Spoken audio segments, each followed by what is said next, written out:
네, 허리케인 영향으로 미국은 아주 정신이 없는 것 같습니다. 어제 사실 이 글로벌 마켓 나우 시간에 김희욱 위원이 허리케인 얘기를 너무 많이 해서 제가 끝나고 너무 허리케인 얘기만 하는 거 아니냐 이렇게 얘기했는데 사태가 상당히 심각하네요. 이틀간 휴장에 들어갈 정도로 파급력이 큰데요.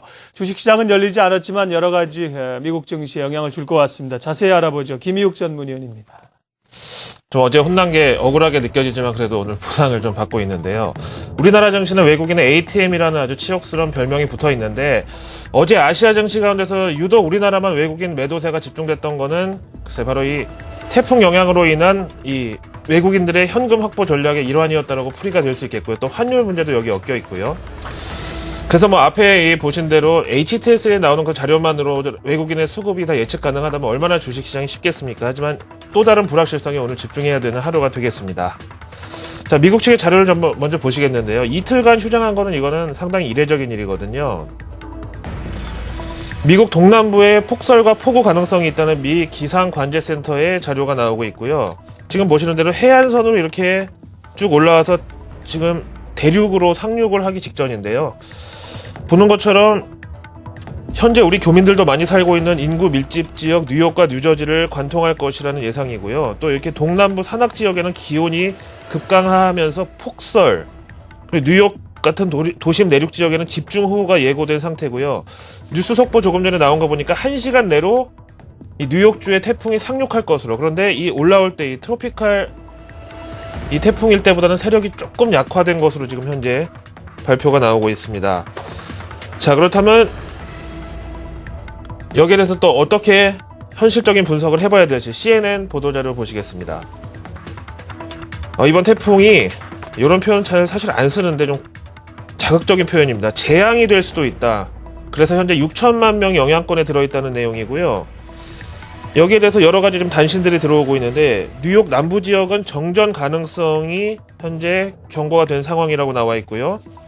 뉴욕 남부 지역 인구도 많고 하기 때문에 정전이 나온다면은 다들 굉장히 불편하고 또 병원이나 이런 시설에 비상 전력은 있겠지만 이 역시 리스크로 해석이 되고요. 다음에 미 동남부 지역에는 원전이 2개 이상 가동을 중단할 것으로 현재 발표가 나왔습니다. 역시 전력 차질에 대한 이런 가능성으로 엿보이고요.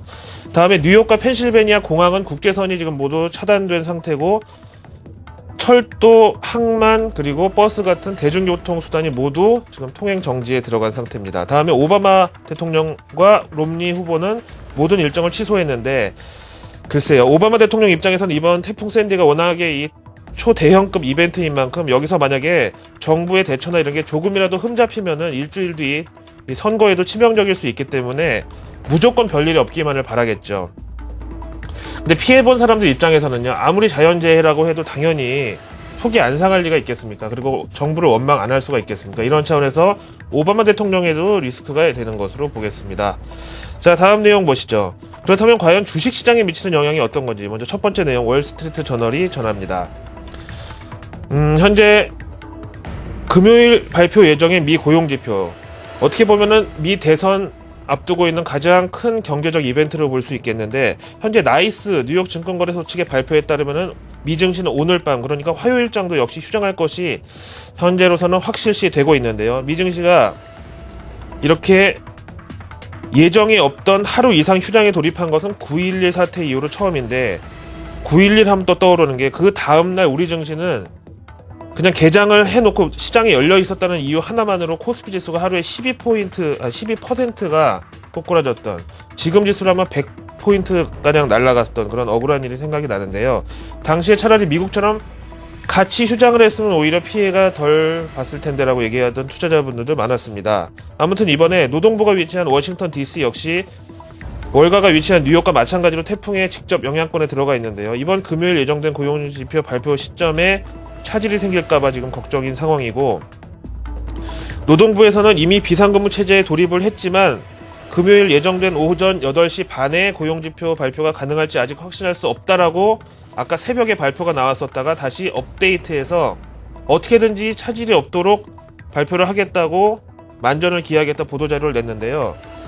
근데 지금 이런 상황에서 고용지표가 나온다고 하더라도 미국의 고용지표의 경우는 이 전화로 일일이 질의응답하는 이런 형식으로 아날로그성 조사 방식이기 때문에 통계 작업이 만약에 부실하게 될 경우 엉뚱한 결과가 나올 리스크도 있고, 또 이럴 경우에 어떻게 해서 지표가 나오긴 하겠지만은 또 지지난주 실업수당 청구 급감했을 때처럼 지표 자체에 대한 신뢰감에 의문을 제기하는 사람들도 있을 수 있기 때문에 조심을 해야 된다고 보겠습니다. 자, 이제 또 다음 내용으로 넘어가 보기로 하죠. 이 내용에 대해서 조금 비인간적으로 생각하시면 또 할 말은 없습니다만은, 이 세상의 모든 경제적 이벤트 혹은 자연재해까지도 증시 관점에서는 투자 이 관점으로 해석이 또 가능하죠. USA 투데이가 이런 관점에서 컬럼을 올렸습니다. 설사 이게 재해라고 할지라도 투자 관점에서 풀이가 가능하다는 설명이고요. 그럼 미 증시가 다시 개장했을 때 이번 태풍 피해로 인해서 오히려 실적이 증가할 것으로 기대되는 기업들은 어떤 것들이 있나, 이 수혜주 찾기가 한창입니다. 그래서 USA 투데이 측에서는 이번 태풍은 기상 이벤트가 아니라 경제적 이벤트로 봐야 된다, 이런 제목의 컬럼을 올렸는데, 좀 정리를 해볼까요? 구체적인 관련 종목들이 언급되어 있는데요. 먼저 수혜주로는요, 태풍이 막 쓰러뜨리고 부서뜨리고 이렇게 해서 피해를 복구하기 위한 인테리어 용품과 건설 자재를 판매하는 체인점 홈디포와 로우즈, 그리고 코스트코가 지목되고 있네요. 그리고 최악의 상황에 대비한다는 차원에서 아예 전기가 끊길 경우에 정말 생필품, 생존을 위해서 음식을 보관할 냉장고나 앞에서 보신 폭설 예상 지역에서는 난방기도 돌려야 되는데, 이런 생명 유지를 위한 필수 가전제품 돌릴 발전기 메이커 제네렉, 그리고 브릭스 앤 스트라튼, 이런 것도 수혜주로 꼽히고 있습니다.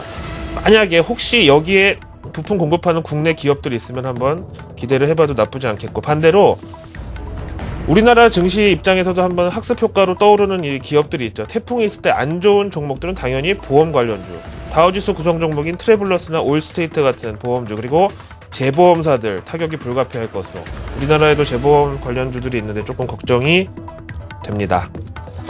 자, 이제 우리나라 개장을 33분이 앞두고 있는 상황인데, 오늘은 미국이 휴장했기 때문에 유럽 증시를 개장 시점에 좀 적용을 해봐야 되는데, 로이터 통신의 유럽 마감 브리핑 간단하게 정리하겠습니다.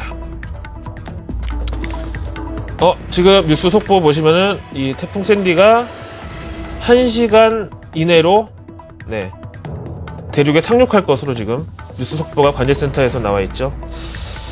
잘하면 우리나라 개장 시점쯤 돼가지고 이 태풍의 영향이 어떻게 되는지 조금 판가름이 날 것 같은데 좀 기다려 봐야 되겠습니다. 어쨌든 오늘 유럽 증시는요, 앞서 보신 이 태풍 샌디라는 대형 불확실성이 피해 규모가 얼마나 될지 떨고 있는 글로벌 보험사, 그리고 재보험사들의 매도세가 집중되면서 시장 전반적으로 약세. 근데 제목에 보니까 이탈리아는 또 뭐냐, 전 총리 베를루스코니가 현재 이탈리아 재정 개혁을 주도하고 있는 마리오 몬티 현 총리와 집권당이 마음에 안 든다고 비판하면서 정정 불안이 확대됐다 그러죠. 그래서 이탈리아 금융주들 위주로 하락세가 컸다. 여기다가 또 제목에 나온 그리스는 뭐냐면은요,